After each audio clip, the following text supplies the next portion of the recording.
Welcome to KR kitchen. இன்றைக்கி நம்ம கிச்சனில் என்ன ரெசிபி பார்க்க போகிறோம்னா, நல்ல ஒரு அருமையான பணியார ரெசிபி தான் பார்க்க போகிறோம்.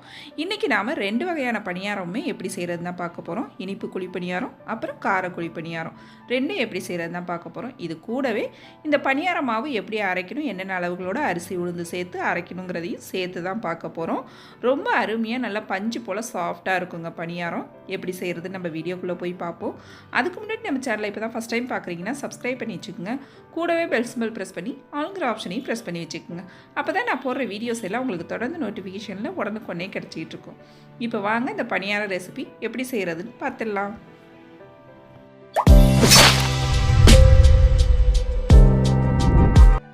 இப்போ பணியாரம் செய்கிறதுக்கு ஃபஸ்ட்டு அரிசி உளுந்து நம்ம ஊற போட்டுக்குவோம். அதுக்கு 1 டம்ளர் அளவு இட்லி அரிசி எடுத்திருக்கேன். இது கூடவே 1 டம்ளர் அளவுக்கு பச்சரிசி எடுத்துக்குங்க. இட்லி அரிசி எந்த அளவு எடுக்கிறீங்களோ அதே அளவு பச்சரிசியும் சேர்க்கணும். நம்ம சேர்த்ததுக்கப்புறம் அதே டம்ளரில் ஒரு 1/2 டம்ளர் அளவுக்கு உளுந்து எடுத்திருக்கேன். இது கூடவே 1 டீஸ்பூன் அளவுக்கு வெந்தயம் சேர்த்துக்குங்க. எல்லாத்தையுமே நம்ம ஒன்றா போட்டே ஊற வச்சு அரைச்சிக்கலாம். தனித்தனியாக அரைக்கணும்னு அவசியம் இல்லை. இப்போ ஒரு 2-3 தடவை கழுவிட்டு நல்லா தண்ணி ஊற்றி ஒரு 4 மணி நேரத்துக்கு இதை ஊற வச்சு எடுத்துக்கிறேன். நல்லா ஒரு 4லேருந்து 5 மணி நேரம் ஊற வச்சுக்கோங்க. அப்போ தான் மாவு நல்லா மையாக அரைப்பட்டு வரும் நமக்கு. இப்போ நல்லா ஊறட்டும். ஊறினதுக்கப்புறம் நம்ம கிரைண்டரில் சேர்த்து அரைச்சிக்கலாம். இப்போ பாருங்கள், நல்லா அரிசி உளுந்து எல்லாம் நல்லா ஊறி வந்துடுச்சு. நான் கிரைண்டரில் சேர்த்து அரைச்சிக்கிறேன். நிறையா இருக்குது அப்படிங்கிறதுனால கிரைண்டரில் சேர்த்துக்கிறேன். நீங்கள் கொஞ்சமாக போடுறீங்க அப்படின்னா மிக்சியில் கூட அரைச்சிக்கலாம். ஆனால் மாவு வந்து திக்காக இருக்கணும். இன்னொன்று நல்லா நைஸாக அரைச்சி எடுத்துக்கணும்.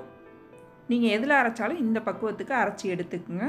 மாவு இந்த அளவுக்கு திக்காக இருக்கணும். இதிலே தேவையான அளவு உப்பு போட்டு நல்லா கரைச்சி புளிக்க வச்சுருவோம். நல்லா மாவு ஒத்தாப்பில் கலந்து விட்டு கரைச்சி விட்டுக்குங்க. நம்ம இட்லி மாவு பதத்துக்கு திக்காக இருக்கணும். இப்போ மாவு கரைச்சாச்சு. ஒரு மூடி போட்டு நல்லா ஒரு 8 மணி நேரத்துக்கு புளிக்க வச்சு எடுத்துக்குவோம் மாவை. இப்போ பாருங்கள், நல்லா மாவு புளிச்சு வந்துருச்சு. இப்போ நல்லா எல்லாத்தையும் ஒரு தடவை ஒத்தாப்பில் கலந்து கொடுத்துக்குவோம். இப்போ மாவை நல்லா கலந்துட்டேன். இதுலேருந்து ஒரு பாதி அளவு மாவு தனியாக எடுத்து வச்சுக்கிறேன். இனிப்பு குழி பணியாரம் செய்கிறதுக்கு பாதி மாவு எடுத்துக்கிறேன். இதிலேருந்து எந்த அளவுக்கு உங்களுக்கு தேவையோ அந்த அளவு எடுத்து வச்சுக்கோங்க.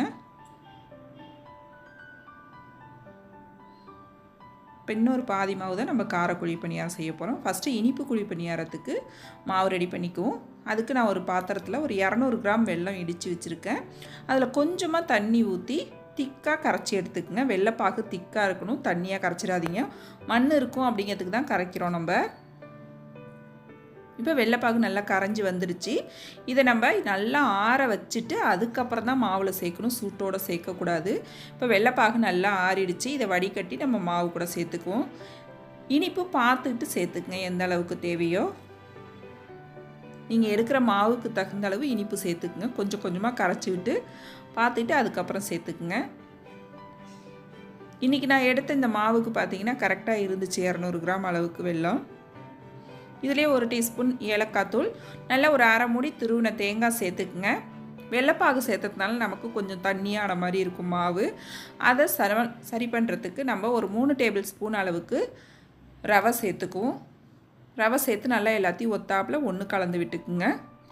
ரவை சேர்த்ததுனால இந்த மாவை ஒரு 10 நிமிஷத்துக்கு நம்ம ஊற வச்சு எடுத்துக்கணும். அப்போ தான் நல்லா மாவு திக்காகி வரும் ரவை ஊறினதுக்கப்புறம். அதுக்கிடையில் நம்ம காரக்குழி பணியாரத்துக்கு ரெடி பண்ணிக்குவோம். அதுக்கு அடுப்பில் ஒரு கடாயை வச்சுக்குங்க. ஒரு 2 டேபிள் ஸ்பூன் அளவுக்கு எண்ணெய் சேர்த்துக்குங்க. எண்ணெய் நல்லா காஞ்சதுக்கப்புறம் இதில் ஒரு 2 டேபிள் ஸ்பூன் கடலைப்பருப்பு சேர்த்துக்குங்க. ஒரு 2 டீஸ்பூன் உளுந்து, 1 டீஸ்பூன் கடுகு, நல்லா எல்லாம் சேர்ந்து பொரிஞ்சு செவந்து வரட்டும்.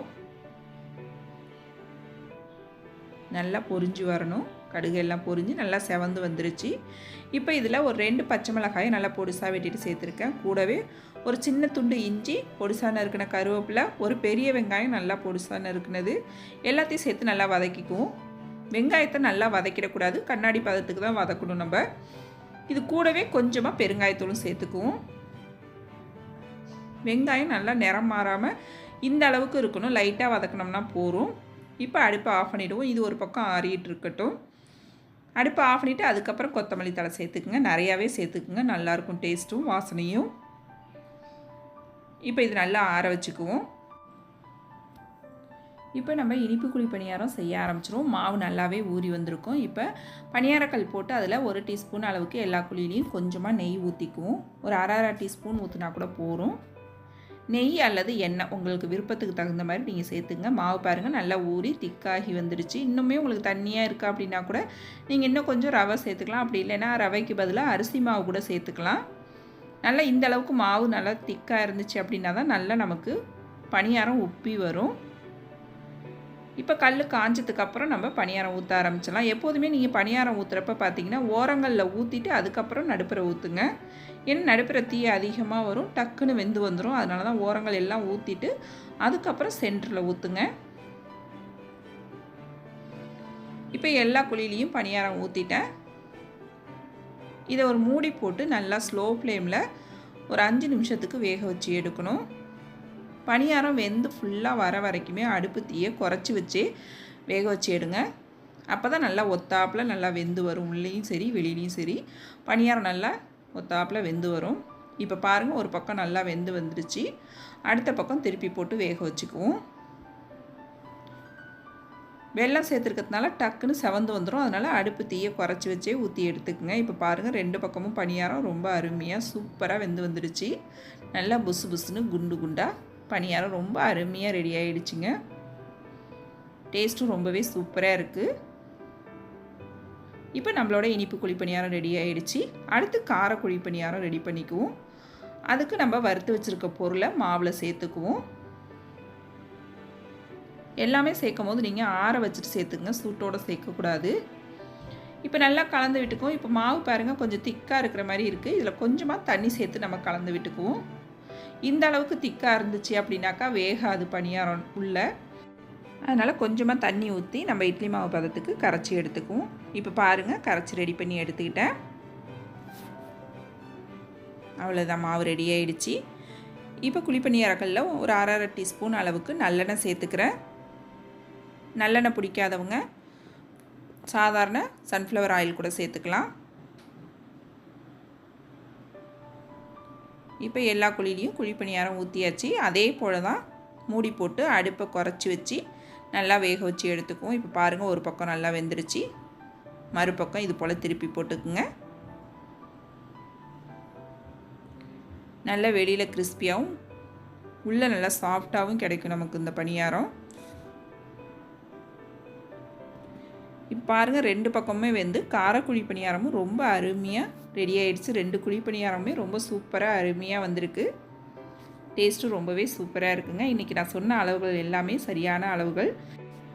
இதே அளவுகளை பயன்படுத்தி இந்த குழி பணியாரத்தை செஞ்சு பாருங்கள். ரொம்ப சூப்பராக அருமையாக வரும். குழந்தைங்களாம் ரொம்ப விரும்பி சாப்பிடுவாங்க. ரொம்பவும் சாஃப்டாகவே இருக்கும் இந்த பணியாரம். இனிப்பு குழி பணியாரத்துக்கு பார்த்தீங்கன்னா சக்கரை பாவு தொட்டு சாப்பிடும்போது இன்னும் டேஸ்ட்டு ரொம்ப அருமையாக இருக்கும். கண்டிப்பாக ட்ரை பண்ணி பாருங்கள்.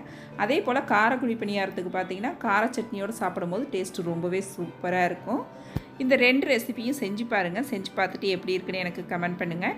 என்னோட இந்த ரெசிபி பிடிச்சிருந்துன்னா லைக் பண்ணுங்கள், ஷேர் பண்ணுங்கள். மறக்காமல் நம்ம கேஆர்ஆர் கிச்சனை சப்ஸ்கிரைப் பண்ணி வச்சுக்கோங்க. நாளைக்கு வேறொரு ரெசிபியோடு சந்திப்போம். தேங்க்ஸ் ஃபார் வாட்சிங்.